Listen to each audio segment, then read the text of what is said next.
the latest out of Victoria. 4 more cases and 1 death overnight in the state. So 6 consecutive days of fewer than 10 each day, so single figures. The state hasn't seen a triple-digit increase, of course, since early September. Looking at the COVID curve, as you can see here, every 3 days, it is pleasingly flattening right out now. The 2 and the 4 both within the past week. The fortnightly figure in Melbourne has also dropped down to 7.2. The magic number before was 5. It's no longer the case. A bigger focus on unknown numbers overall. Over that fortnight, as you can see at the bottom, 15. Obviously, still the relevant case number, 7.2. That still comes into it. It's just not the be-all and the end-all anymore. Victoria has taken a small step out of lockdown with the end of the second wave finally in sight, but for some, the changes won't be enough, and many businesses still won't get a chance to reopen for another 2 weeks. We've got our reporters following the latest developments. First, let's go live to Patrick Murrell in Melbourne. Pat, talk us through these changes first of all. Well, Tom, these changes have been highly anticipated, but for many they leave a lot to be desired. That, though, is not entirely unexpected. Diving right into the changes as they apply to metropolitan Melbourne today, the 5-kilometre rule, that controversial rule, has been extended to 25 kilometres. The 2-hour time limit on exercise and socialising has been scrapped. Outdoor gatherings have been increased to 10 people from a maximum of 2 households.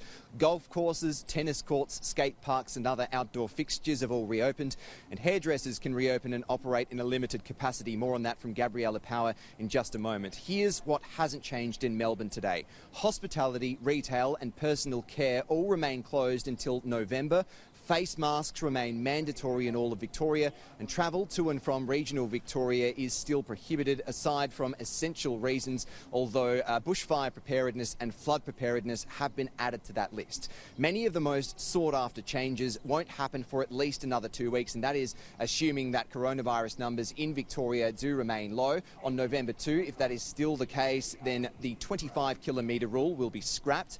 Household gatherings will be introduced, but limited to up to 2 people from the same household visiting one other household once per day. Restaurants will all reopen for 20 diners indoors and 50 outdoors. Retail will open in a COVID-safe capacity. Weddings will expand to 10 people and funerals will expand to 20 mourners. A glaring omission from this list, though, is indoor gyms. They have been ignored as part of this rejigged roadmap with no date set on when they will reopen, something which has disappointed the fitness industry as well. Speaking of disappointment, the bulk of these changes come into effect after that most holy of Melbourne days, the AFL Grand Final day. So unfortunately for footy fans in Melbourne, they'll have to watch that from home rather than at a friend's place or at the pub.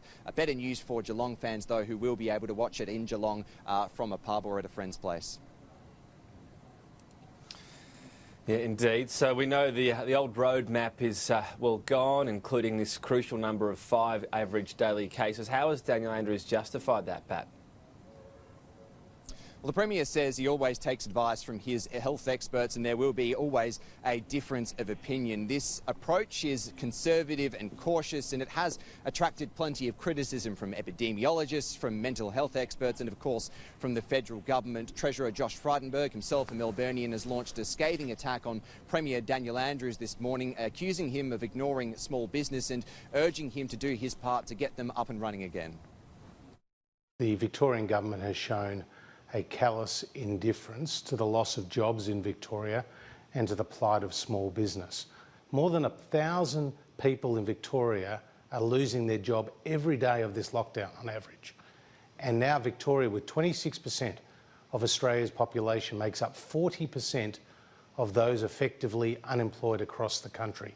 More than 500,000 Victorians are effectively unemployed. And so Daniel Andrews should have allowed small businesses to open in a COVID-safe way from today. When asked about this difference in views from the federal government compared to the state government, Premier Daniel Andrews replied that there'll always be differences of opinion. He takes his advice from his own health experts, but ultimately he has the call. Take a look. The Premier, how is it that your advice is just so at odds with the advice of the federal government, the federal health minister, other doctors, other epidemiologists, mental health experts who are calling on businesses to reopen now? There can be lots of different opinions, but the group that you just listed, I think there are some political opinions in there, and I think there are some epidemiological opinions in there, and ultimately the call is for us to make, and we have to make that call. This is not a PhD thesis. It's not an academic exercise. It's real, and the stakes are high. And my position to the Victorian community is I'm not doing what's popular, I'm doing what's safe. Tom, overall, these are welcome changes, and while there is plenty of criticism around today, there's no doubt Melbourne's will be enjoying these newfound freedoms to their fullest.